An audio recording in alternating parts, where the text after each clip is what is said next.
Hey, welcome back to the Dementia Road. Today, I thought I'd give you a real general overview of Medicaid. Stay tuned.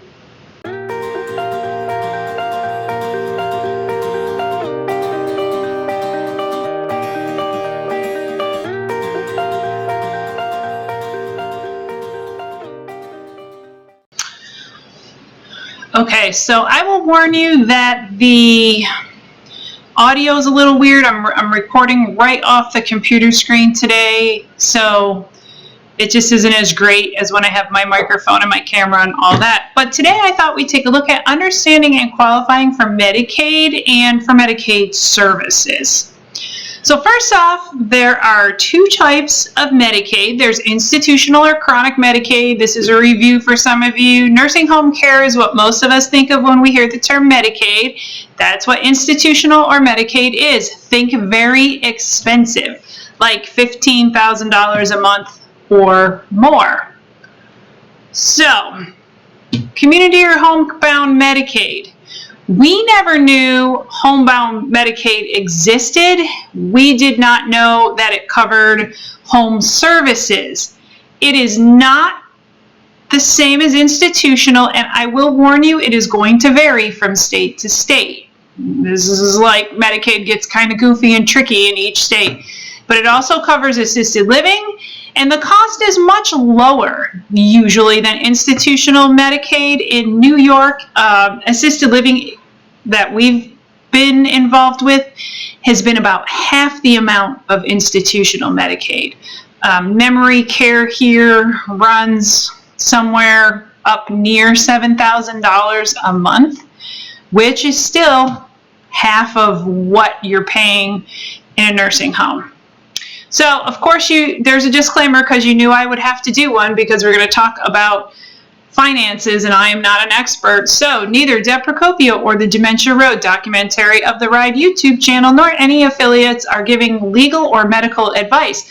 Materials presented are for informational purposes only.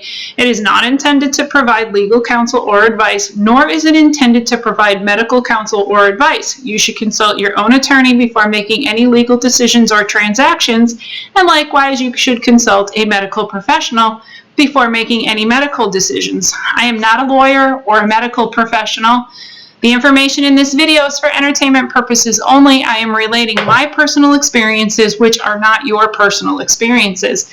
Before making any decisions, you should consult a lawyer of your choosing who is aware of the laws in your state as well as any laws concerning your specific situation. You should also consult a medical professional of your choosing before making any medical decisions. Deb Procopio, the Dementia Road documentary of the Ride, or any affiliates shall not be held liable for your legal or medical decisions. All right, a 5-year look back. This is the dreaded thing. This, I think, is the thing that stops everybody and says, I can't afford it. I can't afford to put someone into a facility. I can't afford to get services for them. And my understanding from what I've read is as of April 1st, which just went by, 49 states have a 5-year look back for institutional Medicaid, which is a nursing home. California currently only has a 30-month look back. Of course, you would need to double check that. New York State had no look back for community Medicaid, okay? But as you see, I did this April 1st, and starting April 1st, there is now a 30-month look back for community and a 60-month look back for institutional. Prior to that, in New York, there was no look back for community Medicaid. So what is the 5-year look back? So as you see, when a senior applies for Medicaid, there's a resource asset limit.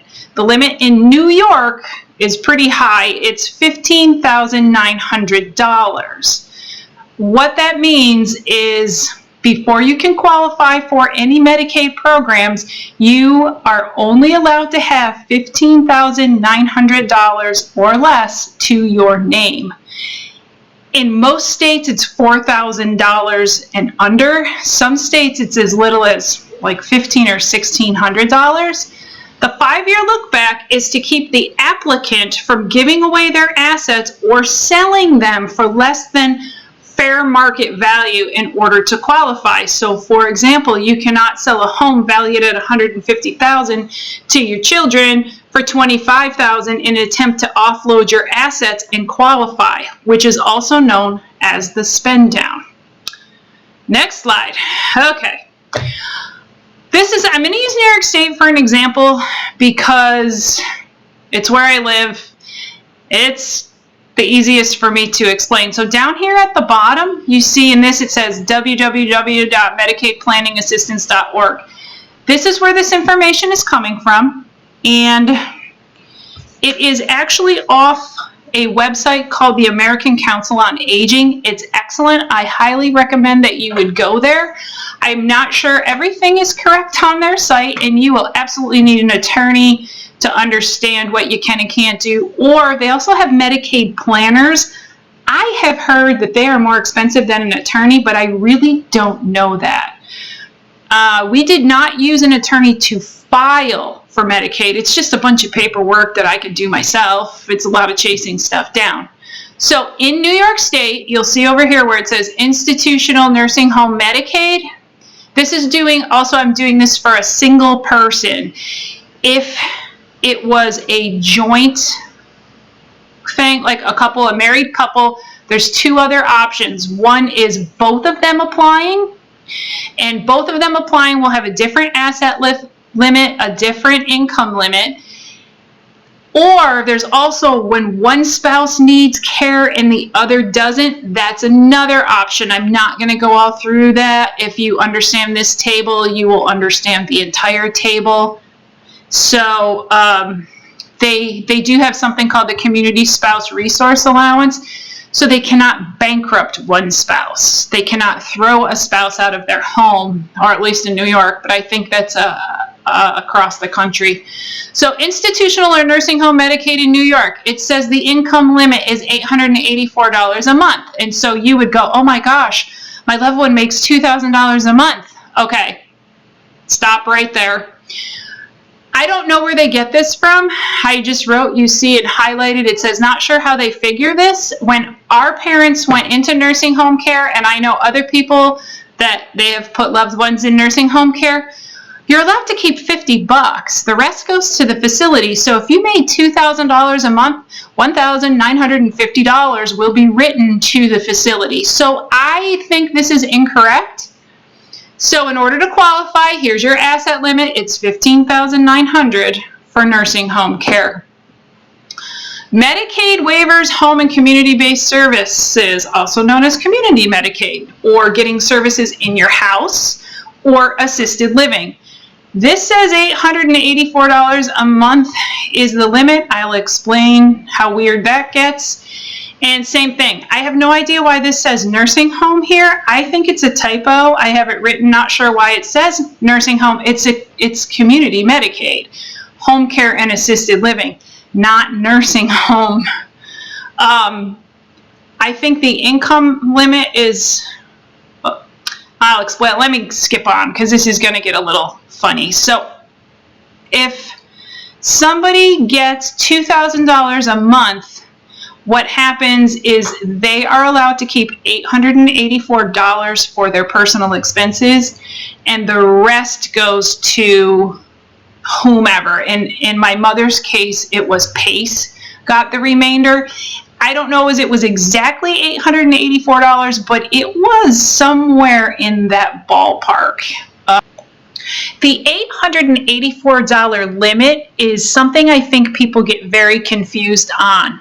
They see that and realize their loved one makes more than that, and they think they don't qualify. But that's not actually how it works. It means they aren't going to allow you to keep more than $884. They are going to take anything above that. This is a fairly updated website. I have found it to be pretty close. Like I said, I'm not sure why these things say what they say, but that's that. So, understanding the asset limit. So, for example, this person, I've just made these numbers up, and I tried to make them easy for division for me. So let's say Mom lives in a house. The value of the house is $150,000. You take whatever's in their savings and checkings. I'm going to say they have $50,000. Life insurance that has a cash value. So things that were real popular, like whole life vanishing premium, whatever they were called, that earned interest, they will make you cash that out. CDs, investments, stocks, bonds, all that stuff, let's just say that's worth $100,000. You'll be cashing that out too. And then we're going to make a yearly income of $24,000. Notice I said here there are several streams of income not listed. So if you have things like somebody's renting, you have property of any kind, like a summer home or a condo in Florida or whatever your deal is, all those things are subject to Medicaid's scrutiny. So you'll have to get rid of, I'm going to flip back. So this 380, you can probably take the 24,000 out, but let's just say 380,000.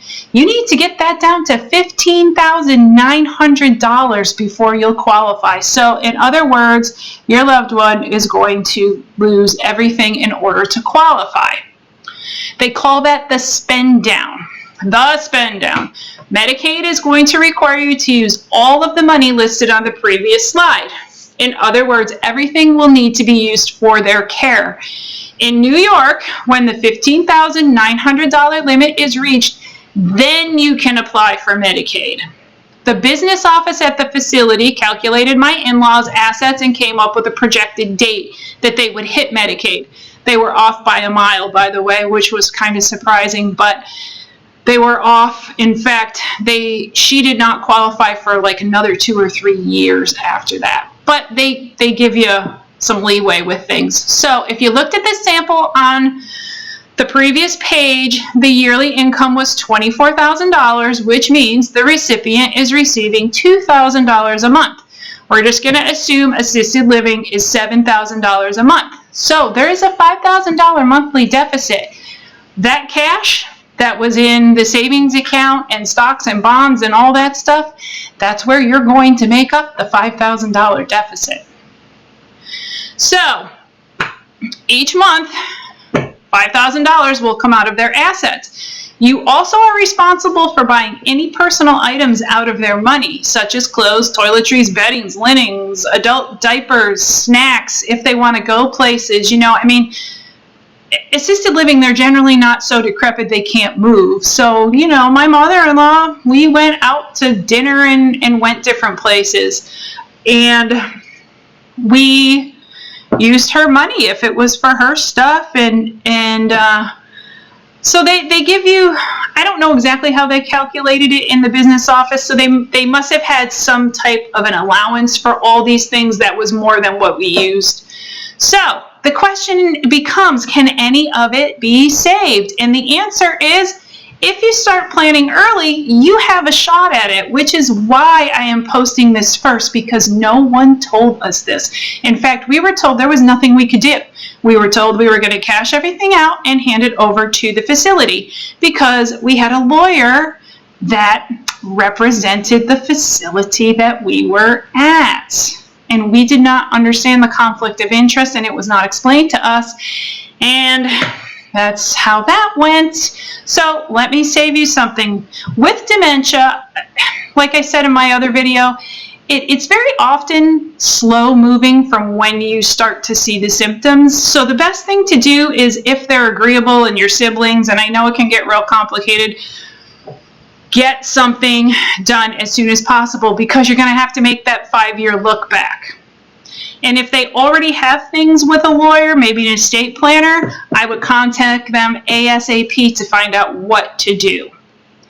So, how I qualified for my mom to keep her assets, end of the slideshow, because I'm going to attempt to get on here and just talk about it. Okay, hold please. So, here's how I qualified my mother and kept her assets. There's something called an irrevocable trust. Irrevocable is just what it sounds like. You can't take stuff out once you put it in. There are loopholes for getting certain things out and certain things in, and you will need to really understand all those things from a lawyer, and definitely not me. So the best way to describe an irrevocable trust is, let's pretend we have a box, and we're going to call the box an irrevocable trust. The lawyer's going to set it up, it's legal, and then you decide, what do you want in the box? So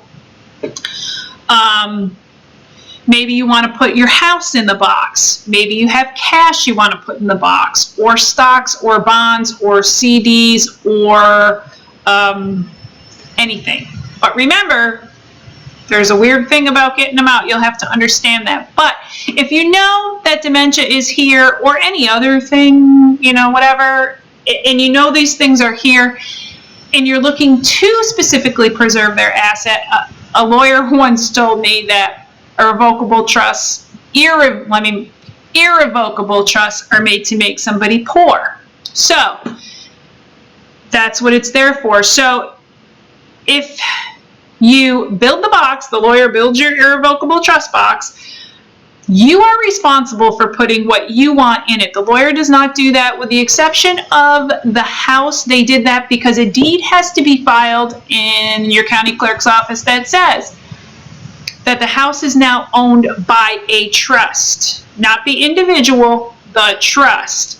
Anything that gets put into that, everything's got to be renamed. All the beneficiaries, I believe, have to be changed. So everything is now property of the trust. And in that, your insurance, like the house insurance, will have to state that it is, if something happens and there's a claim, the claim is against the trust. When the house sells, the money goes in the trust. Everything was property of the trust. And there are, like I said, there's certain things you can do and you can't do. You'll need to understand that there were things that we could use the money for in terms of the house, things to do with the house. My mom put her house in it. Deciding how much and what you want to go in is totally up to you. It's, you know, y'all gonna have to figure that out and do it with the lawyer's advice. But that, if you hold that and you make your 5 years and then you want to go into assisted living, or in New York 30 months, you'll qualify. And as I said, a lot of dementia can be very slow moving. Sometimes it's not, but a lot of it is. And that's how you can save your money. A couple other things, there are other ways that you are allowed to spend down, and you'll need to find this out from a lawyer. I know you can do things like, usually if you have an outstanding mortgage or outstanding bills, credit cards, things like that, those things you can pay for out of their money. Another way, and that website was a good website, but it said weird things like in New York you could not use a prepaid funeral as a spend down, and yet the lawyer told us to do it, the business office told us to do it, the Medicaid office asked us if we had already done that. So I don't know as that information's true. You'll need to know state by state, because there are in fact limits on what you can prepay for a funeral. In most states, New York has it, and it becomes an irrevocable prepaid funeral trust. And whatever you put in, you do not get back. So if you think, hey, I'm going to put 20 grand in and spend 10 grand on the funeral, and then they're going to kick me back 10 grand, it's not going to happen. It's going to either return to the Medicaid office or the government, or I don't know, but it's not coming back to you. So plan that carefully. And I also would have to say that the other thing, like where I pointed out in the slide where it said $884 and yet somebody's making $2,000, the other thing that happens is a pooled trust, and that can be part of where that money goes to. I don't know if every state offers a pooled trust. So what happened is, and this happened to all of our parents, they get to the point where they don't have $7,000 a month, and The business office has what's called a pool trust. I don't know who exactly owns and runs the trust. I just really don't remember how that all worked. But what they did was they said, well, you make more than $884, but you don't make enough to pay $7,000. So what they do, they create this thing called a pooled trust. And my mother is allowed a small allowance every month. It's bigger than $50, but it's not a ton of money. That she can, you know, do what she wants. Get her haircut, buy some clothes, whatever she wants to do. The rest of the money was written, we write 2 checks. One is an amount that goes directly to the facility. The other amount goes into this pooled trust. And then the pooled trust somehow does, I don't know what they do. I don't know how they pay. I don't know. I just don't, I don't even really get it. But what it does is it keeps you qualified for Medicaid, because not a lot of people make $884 a month or less. Most everybody makes a little more than that if you've worked and you're collecting Social Security or pensions and things like that. That's the other way. And I think that's what I see a lot of times is everybody thinks, I make too much, I make too much. I hear it all the time, and I have to explain, no, there's places for that excess to go that will keep you qualified. If you really do need services, you really do need to, you get to the point where you just can't handle somebody with dementia at home anymore, that is the way to go. So I think that's really important for everybody to understand. I think that's one of the most important things to understand. So you'll have to check with a lawyer and see what kind of trusts. Like I said, I don't know if those are all 50 states, if they're related to the facility you go into, but there are ways to spend that money, quote unquote, where the place still gets paid and you stay qualified. So I think that's all I'm going to say for today that I can think of. So that's it. Have a great day.